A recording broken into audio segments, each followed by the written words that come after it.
పురుషాయ అప్రమేయాయ శాశ్వతాయ వ్యయాయ చ చతుర్వ్యూహాత్మనే తస్మై, ఈ లైట్ వేయండి, త్రిగుణాయ గుణాయ చ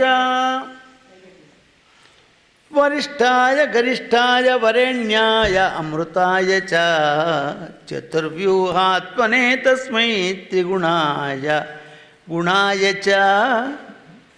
ధర్మపక్షులు చెప్తున్నారు, శ్రీ మహావిష్ణువు అప్రమేయుడు, శాశ్వతుడు, నాశరహితుడు అనే ఆ వాసుదేవునికి నమస్కారం చేసి చెబుతున్నాను. పరమాత్మ ఈ సృష్టిని చేయడానికి వాసుదేవ సంకర్షణ ప్రద్యుమ అనిరుద్ధములనేటువంటి యొక్క వ్యూహములను ఏర్పాటు చేశారు.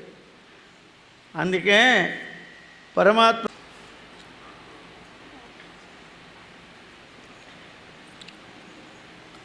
వ్యాస మహర్షి ధర్మార్థ కామ మోక్షములు ప్రకటించినటువంటి ఆ మహాభారతం, ఆ మహాభారతముల యొక్క సమస్తమైన జ్ఞానాన్ని పరిపూర్ణుడైనటువంటి నారాయణమూర్తి, నారము అనగా నీళ్ళు, అయనము అనగా నివసించేవాడు, నారాయణం అంటే నీళ్లలో నివసించేవాడు అని అర్థం. నీళ్ళు నారాయణ స్వరూపం, నీళ్లలో నారాయణుడు ఉంటాడు. నీళ్లు నారాయణుడైతే అందుకే అన్ని మనలను పవిత్రం చేస్తున్నాయి. నీళ్లలో నారాయణమూర్తి ఉండేటి కనుకనే మన దాహాన్ని తీరుస్తున్నాయి. నీళ్లు మన శరీరాన్ని, మన ప్రాంతాలను, మన భూమిని, మనల్నంతా కూడా పవిత్రం చేస్తున్నాయి. అటువంటి ఆదిదేవుడైన నారాయణుడు సగుణ నిర్గుణమూర్తులుగా విలసిల్లుతున్నాడు. పరమాత్మ యొక్క నిర్గుణ స్వరూపం, ఆ నిర్గుణ స్వరూపం సర్వవ్యాపకమై ఉంది, అంతటా వ్యాపించి ఉన్నది. మామూలుగా మన భారతదేశంలో ఏం చదువుకోని వాడిని ఒకడిని అడిగినా దేవుడు ఎక్కడున్నాడయ్యా అని అడిగితే అంతటా ఉన్నాడని చెప్తాడు. ఎక్కడో ఒక దగ్గర ఉండేటువంటి వాడు దేవుడు కాదు. ఒక్క దగ్గర ఉన్నా కూడా ఆయన అన్ని పనులు చేస్తున్నాడు అంటే ఒక్క దగ్గర కూర్చున్నవాడు అన్ని పనులు చేయవచ్చు, చేయించవచ్చు. కానీ ఒక దగ్గర కూర్చున్నటువంటి వాడు దేవుడు కాదు, అంతటా ఉన్నవాడే దేవుడు. భగవంతుని యొక్క ముఖ్యతత్వం సర్వవ్యాపక తత్వం. ఈ సర్వవ్యాపక తత్వాన్ని అంగీకరించినటువంటి యొక్క గొప్ప ధర్మం హిందూ ధర్మం.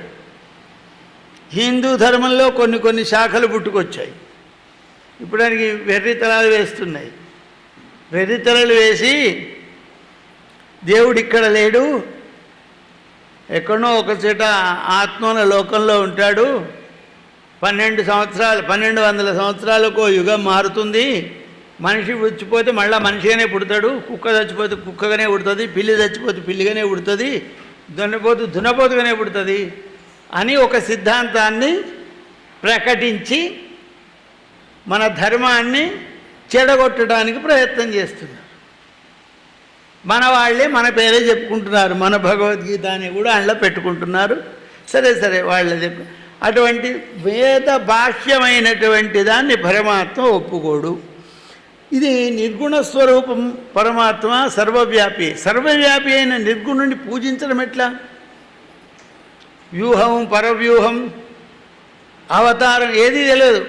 ఓనో నారాయణమూర్తి నమస్కారం చేస్తాను అంటే ఆయన బాలసముద్రంలో ఎక్కడో పడుకొని ఉంటే ఆయనకు మనం పోయి నమస్కారం చేస్తే ఆయన ఎక్కడ కనబడాలి, ఎక్కడ చూపించాలి, మరి కలవదు కదా. అందుకోసం అవతరించినయ్యా రామకృష్ణాద్యవతారాలలో అవతరించినావు. కానీ అప్పుడు మేం లేని కదా, మా కర్మ కాలిపోయి మేము ఇప్పుడు ఉన్నాం. అప్పుడు మేం లేవు, నువ్వు ఉన్నావు, కానీ మేము లేం కదా. మేము చూద్దామంటే ఇప్పుడు మాకెట్లా, నీ ఇష్టం ఉన్న రూపంలో పెట్టుకో, నేను అక్కడికి వస్తాను. అత్యావతారం. ఈ విధంగా మురళీకృష్ణుడిగా అంటే మురళీకృష్ణుడిగా ఉంటాడు, కోదండరాముడుగా అంటే కోదండరాముడిగా ఉంటాడు, లింగ రూపంలో ఉంటే పరమశివునిగా ఉంటాడు, గౌరీదేవిగా ఉండమంటే గౌరీదేవిగా ఉంటాడు. ఏ విధంగా నీవు అర్చనకు అవసరమైనటువంటి యొక్క రూపాన్ని పెట్టుకుంటే ఆ రూపంలో ఆయన వస్తాడు. అదే అర్చావతారం. ఇది కూడా పరమాత్మ యొక్క అవతారమే. అటువంటి యొక్క స్వరూపం కలిగినటువంటి వాడు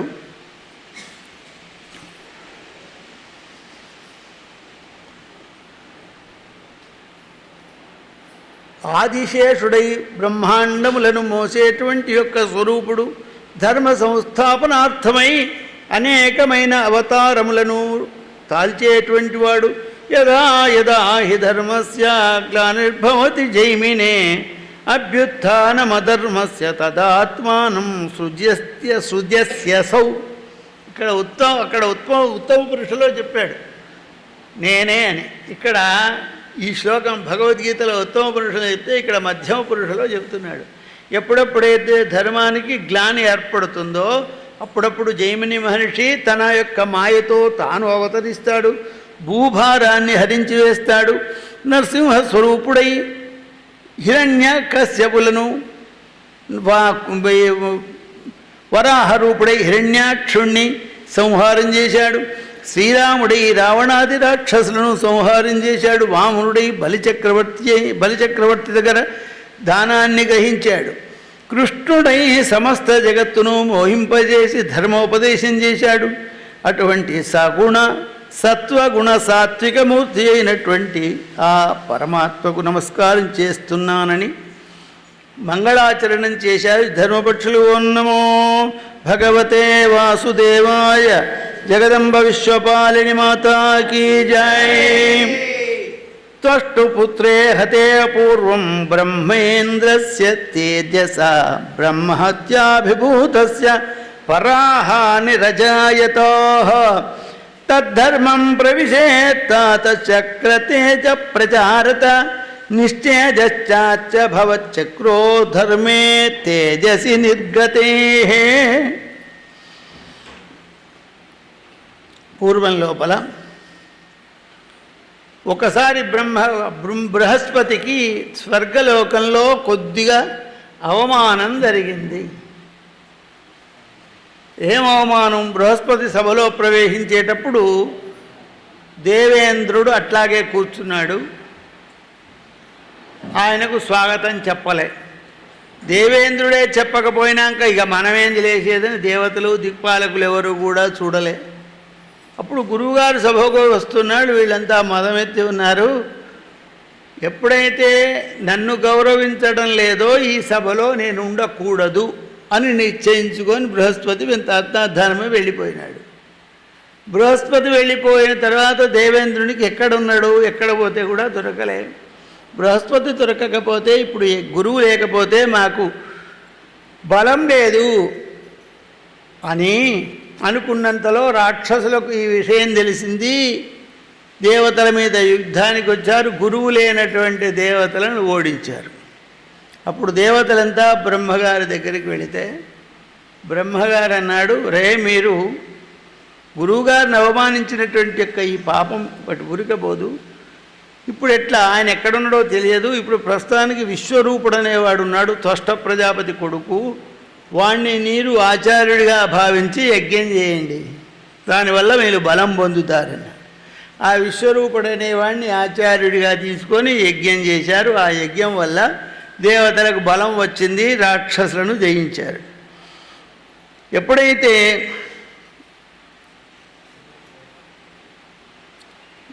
ఈ యజ్ఞం చేయించాడో ఆ విశ్వరూపునికి 4 తలకాయలు ఉంటాయి. ఓ తలకాయలతోని కళ్ళు తాగుతాడు, ఓ తలకాయలతోని అన్నం తింటాడు, ఓ తలకాయతోని మంత్రాలు చెప్తాడు, ఇంకో తలకాయతో అనుష్ఠానం చేస్తాడు. ఆయన యొక్క తల్లి రాక్షసుల యొక్క వనిత, తండ్రి దేవతల స్వరూపం, హైబ్రిడ్ రకం వీడు.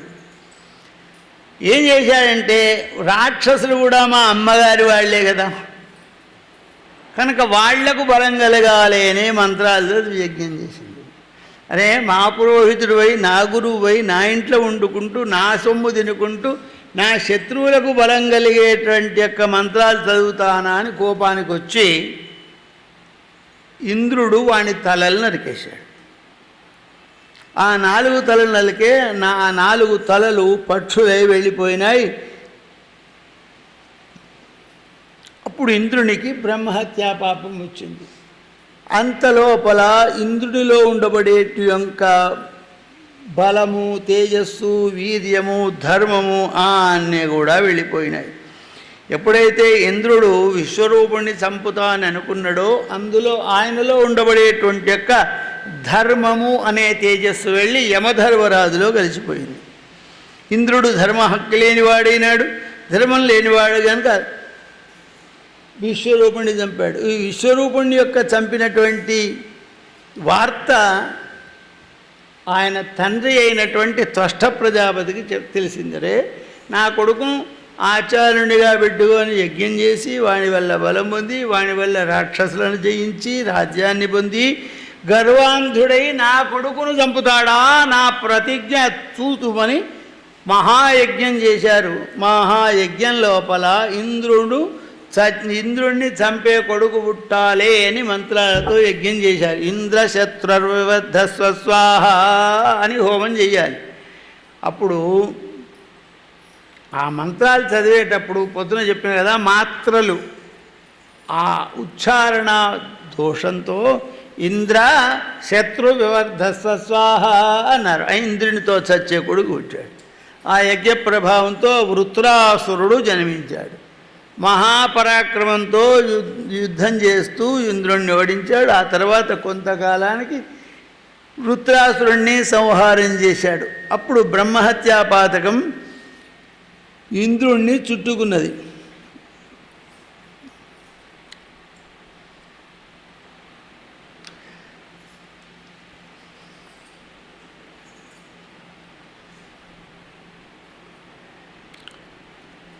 అప్పుడు ఇంద్రుని యొక్క బ్రహ్మహత్యా పాపంతో ఇంద్రుని శరీరం నుంచి జలాదిదేవత వరుణుడు ఇంద్రుని యొక్క శరీరం నుంచి వెళ్ళి అవ్యక్త రూపమైనటువంటి వాయుదేవునిలో కలిసిపోయిండు. ఎప్పుడైతే ఇంద్రుడు ఒకపారి గౌతమ మహర్షి యొక్క శాపాన్ని పొందాడో, అహల్యాజారుడైనాడో, ఆ సమయంలో అతని యొక్క తేజస్సు నష్టమై ఆ తేజస్సు అగ్నిహోత్రంలో కలిసింది. ఇక అదే సమయంలో ఇంద్రుని యొక్క సౌందర్యం అనేటువంటి యొక్క తేజస్సు, సర్వాంగములందు సౌందర్యం కలిగినటువంటి యొక్క ఇంద్రుని తేజస్సు సూర్యుని పుత్రులైనటువంటి యొక్క అశ్విని దేవతలలో ప్రవేశించింది. అప్పుడు కలయుగానికంటే ముందు ఈ ద్వాపర యుగంలో రాక్షసులంతా కూడా, కృతయుగంలో రాక్షసులుగానే ఉన్నారు. త్రేతాయుగంలో రావణాది రాక్షసులై జన్మిస్తే రామచంద్ర ప్రభువై దేవతలంతా వానరులై వాళ్లను సంహారం చేశారు. కలియుగంలో ఈ రాక్షసులంతా రాజులై పుట్టినారు. శిశుపాలుడు, దంతభక్తుడు, జరాసంధుడు, సాలుడు, పౌండ్రక వాసుదేవుడు, జరాసంధుడు వీళ్ళంతా రాక్షస యొక్క, దుర్యోధనుడు రాక్షస అంశతో పుట్టిన వాళ్లే. వీళ్ళ చంపటానికి దేవతలు అవతరించవలసి వచ్చింది. ఆ దేవతల యొక్క అవతారాలలో పరమాత్మ నారాయణమూర్తి శ్రీకృష్ణుడిగా, ఆదిశేషుడు బలరాముడుగా జన్మిస్తే దేవేంద్రుని యొక్క 4 అంశాలు ఎక్కడున్నాయి? ధర్మంతో కూడిన అంశ యమధర్మరాజు వద్ద, జలంతో కూడినటువంటి శౌర్యం గల బలం కలిగిన అంశ వాయుదేవుని వద్ద,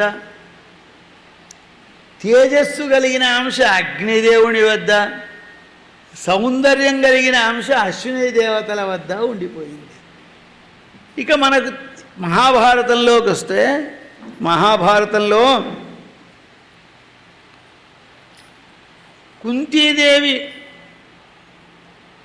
దుర్వాస మహర్షి ఇచ్చిన మంత్రాన్ని జపిస్తే ధర్మరాజు యొక్క, యమధర్మరాజు అంశతో యుధిష్ఠరుడనే ధర్మరాజు జన్మించినాడు. మరి ఆ ధర్మరాజులో ఉండబడేటువంటి ఇంద్రుని అంశ ధర్మరాజుగా పుట్టాడు. వాయుదేవుణ్ణి ప్రార్థన చేస్తే వాయువులో ఉండే ఇంద్రుని అంశ భీమునిగా పుట్టాడు. ఇంద్రుణ్ణి ధ్యానం చేస్తే అగ్నిలో ఉండేటువంటి యొక్క తేజస్సు కలిగిన అంశ అర్జునుడిగా పుట్టాడు. మాద్రి అశ్విని దేవతలను ప్రార్థన చేస్తే ఆ అశ్విని దేవతల్లో ఉండే సౌందర్య స్వరూపమైన ఇంద్రుని అంశ నకుల సహదేవులై జన్మించారు. ఇదంతా ఇంద్రుని యొక్క 5 రూపములు. పాండవులంతా ఇంద్రుని యొక్క 5 రూపములు పంచపాండవులైనారు. పంచపాండవులైనప్పుడు మరి ద్రౌపది ఇంద్రుని యొక్క భార్య అయిన శచీదేవే ద్రౌపదిగా జన్మించింది. ద్రౌపది ఎక్కడ ఆవిర్భవించింది?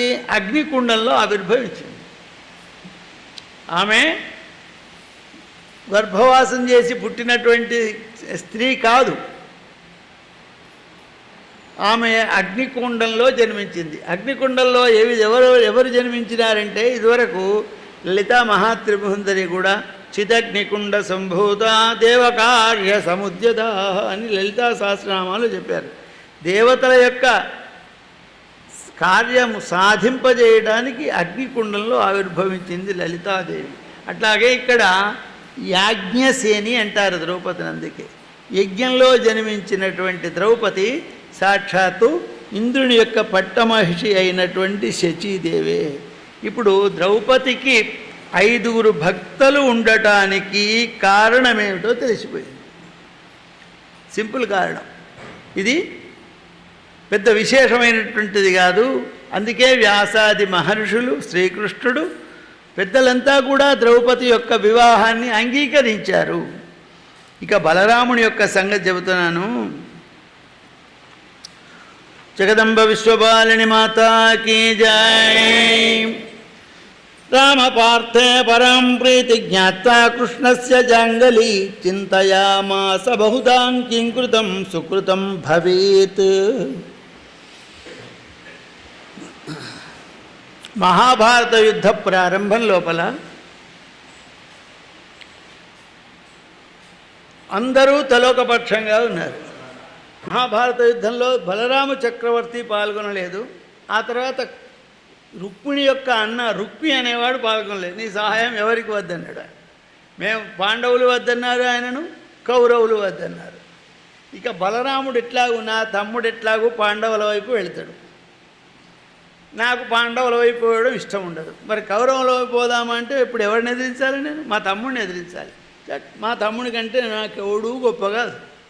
పోనీ మా తమ్ముడు తిక్కుందామంటే నాకు ఇష్టం అవుతలేదు. ఏం చేయాలి? తీర్థయాత్రలకు పోదాం, ఎవడు పట్ట వాళ్ళు ఏమైనా చేసుకోరు అని బలరాముడు దేవుడు తీర్థయాత్రకు వెళ్ళిపోయినాడు. అనేకమైనటువంటి యొక్క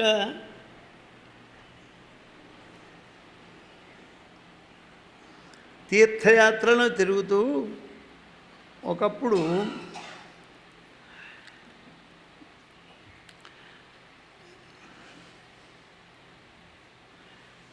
నైమిషారణ్యంలోకి ప్రవేశించినాడు. ఆ నైమిషారణ్యం లోపల అనేకమైన దివ్య వృక్షాలు,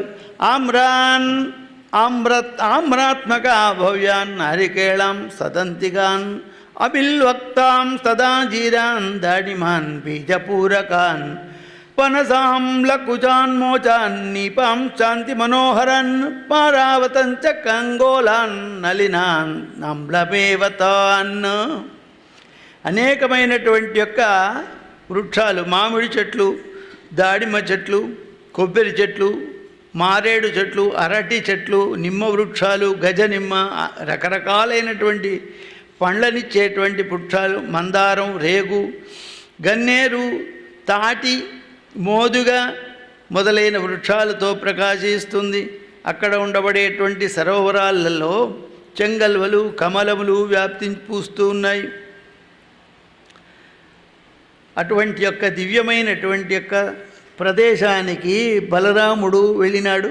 అక్కడ కృష్ణాజినోత్తరీయేషు కుశేషు చ బృసీషు చ సూతంచేషాం చ మధ్యస్థం కథయానం కథాశుభా పౌరాణికే సురర్షీణాం ఆద్యానాం చరితాశ్రయా దృష్ట్వా రామం ధిజా సర్వే మధుపానారుడేక్షణం.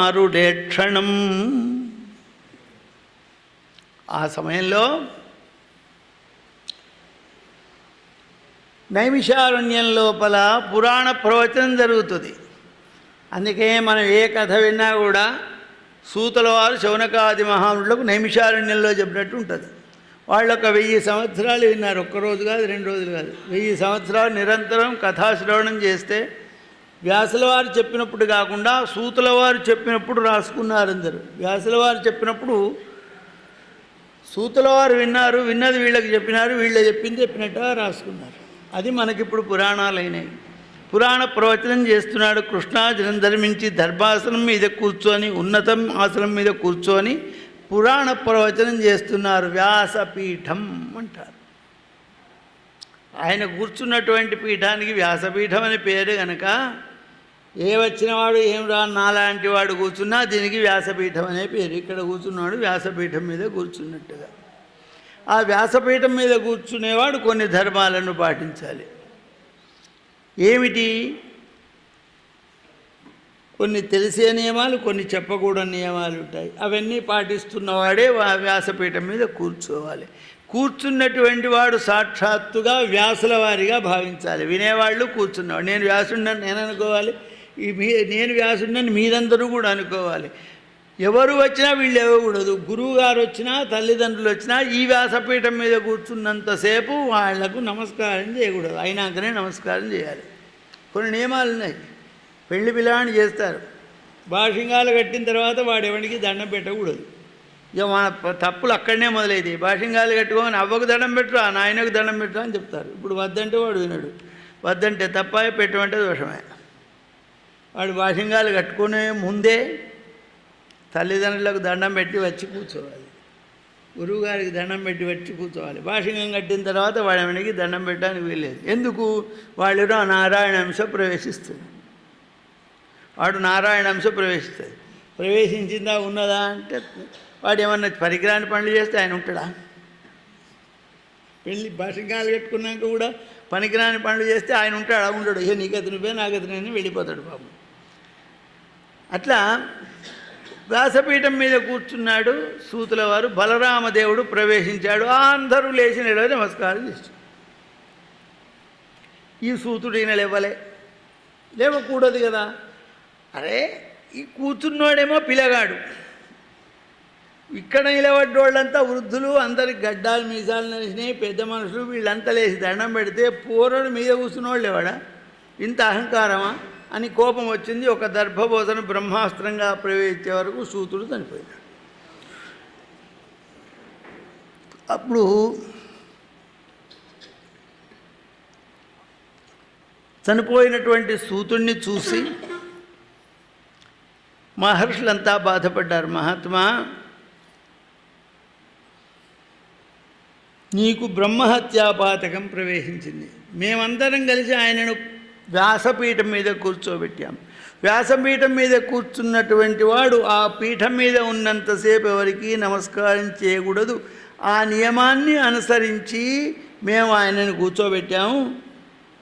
మీరు ఇప్పుడు చంపి బ్రహ్మహత్యాపాతకం చేశారు అంటే మళ్ళీ ఏం చేయాలి అంటే, ఇతని కొడుకున్నాడు, ఇతనికి వచ్చినన్ని విద్యలు వచ్చేటట్టుగా మీరు ఆశీర్వదించండి అంటే, ఆ సూతుని యొక్క కొడుకును రోమహర్షి అనేవాడిని సమస్త విద్యలు వచ్చేట్టుగా ఆశీర్వదించి ఈ బ్రహ్మహత్యాపాతకము నివారణకు 1 సంవత్సరం పాటు సమస్తమైనటువంటి యొక్క తీర్థయాత్రలన్నీ చేసి మళ్ళీ నైమిషారణ్యమునకు వచ్చి మహాయజ్ఞం చేసి సరస్వతీ నదీ తీర్థంలో స్నానం చేసి ఆ యొక్క బ్రహ్మహత్యాపాతకాన్ని పోడగొట్టుకున్నాడు. ఇది బలరామ చక్రవర్తి యొక్క వృత్తాంతమని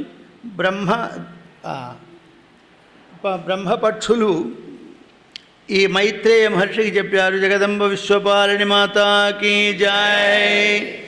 హరిశ్చంద్రేతి రాజర్షి రాశి త్రేతాయుగే పురే ధర్మాత్మా పృథివీపాల ప్రోల్లసీత్ కీర్తిరుత్తమః న దుర్భిక్షం న చ వ్యాధిర్న కాల మరణం నృణాం నా ధర్మవృతే స్పౌరాస్తస్మించతి పార్థివ బభూర్నవతతోన్మత్తాన్ దానవీర్య తపోమదైః నా జాయంత స్త్రియశ్చైవ కాచిద ప్రాప్త యౌవనాః. పూర్వంలో త్రేతాయుగం లోపల హరిశ్చంద్రుడు అనేటువంటి మహారాజు గారు, శ్రీరామచంద్రుడి కంటే చాలా పూర్వుడు, ప్రజలను పరిపాలన చేస్తున్నాడు. హరిశ్చంద్ర మహారాజు గారి కాలం లోపల కరువులు లేవు, అతివృష్టి లేదు, అనావృష్టి లేదు. ఎప్పుడు పంటలకు వర్షం కావాలనో అప్పుడు పడుతున్నాయి. మనం పొలాలకు నీళ్లు కరెంటు మోటార్ పెట్టి నీళ్లు వారించుకుంటాం. ఎప్పుడు వారిస్తాం, ఎప్పుడు అవసరం అప్పుడు వారిస్తాం. కూరగాయలకు తర్వాత మొక్కలకు నీళ్లు మడ్లు కట్టుకొని పారిస్తుంటాం. ఎప్పుడు అవసరమో అప్పుడు వారిస్తాం. అప్పుడు వర్షాలు కూడా అప్పుడు పడేదట. ఎప్పుడు అవసరమో అప్పుడు వర్షం పడేది. అవసరం లేనప్పుడు పడేది కాదు. అప్పుడు పంటల సమృద్ధి, ప్రజలకు దుర్భిక్షం లేదు. అట్లే కాదు, వ్యాధులు లేవు, రోగాలు లేవు, మరణాలు లేవు. మరణాలు లేవంటే చిత్రం. మరణాలు లేకుండా ఉన్నోళ్ళని తట్టే ఉన్నారు. కాదు కాదు కాదు తండ్రుల ముందర కొడుకులు చావలే.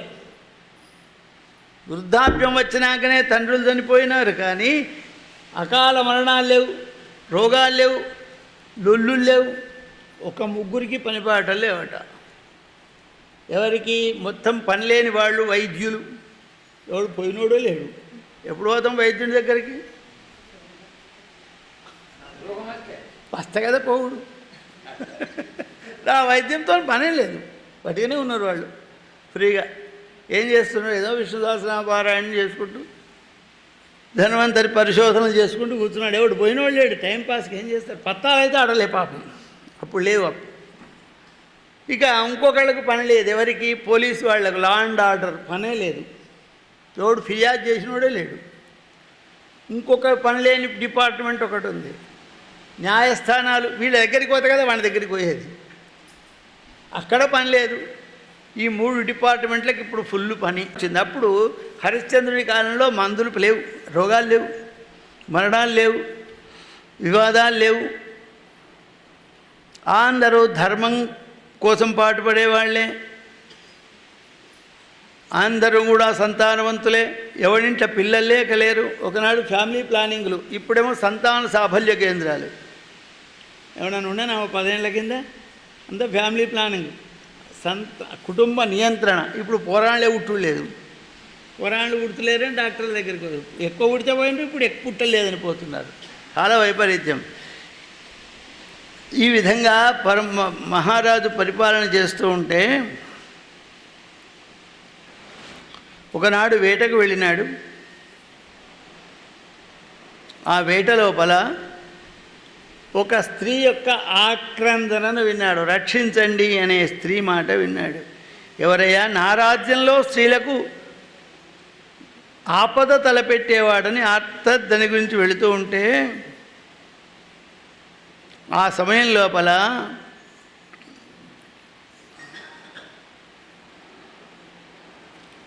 అప్పుడు గణపతి అనుకున్నాడు. గణపతి డ్యూటీ ఏమిది? విఘ్నాలను కలిగించడం. విఘ్నాలను కలిగిస్తారు. విఘ్నాలను కలిగించిన తర్వాత ఆ విఘ్నాలను మనం తట్టుకొని నిలిస్తే ఆయననే మనకు వచ్చే విఘ్నాలను ఆపేస్తాడు. ఇది గణపతి యొక్క పని, దేవేంద్రుడి పని. ఈ విశ్వామిత్రుడు బాగా తపస్సు చేస్తున్నాడు. అసలు ఈయన తపస్సు ఒరిజినలా డూప్లికేటా అని ఆయనకు అనుమానం వచ్చింది. గణపతికి వచ్చి మరి అనేకమైన విద్యలను సాధన చేస్తున్నాడు. ఆ సమయం లోపల ఏ విద్యాది దేవతలు ఉన్నారో వాళ్ళు ఏడుస్తున్నారు. ఇక్కడ రహస్యములైనటువంటి పురాణములు గనక విద్యలు అంటే ఏమిటి ఇక్కడ బాగా గమనించాలి. విద్యాది దేవతలైన స్త్రీలు ఏడుస్తున్నారు. విద్యలు మంత్రములని 2 ఉన్నాయి మనకు. మంత్రములు అనగా పురుష దేవతలను ఉపాసించునవి మంత్రములు. ఇప్పుడు శివ పంచాక్షరి, నారాయణాష్టాక్షరి, రామ మంత్రం, కృష్ణ మంత్రం, ఇవన్నీ ఏది ఆంజనేయ స్వామి, ఇవన్నీ పురుష దేవతలను ఆరాధించేటువంటి యొక్క వాటికి మంత్రములు అని పేరు. స్త్రీ దేవతలను ఆరాధించే వాటికి విద్యలు అని పేరు. విద్య అనగానే మనం ఎడ్యుకేషన్ అనుకుంటాం. ఎడ్యుకేషన్ మాత్రమే కాదు, విద్య అంటే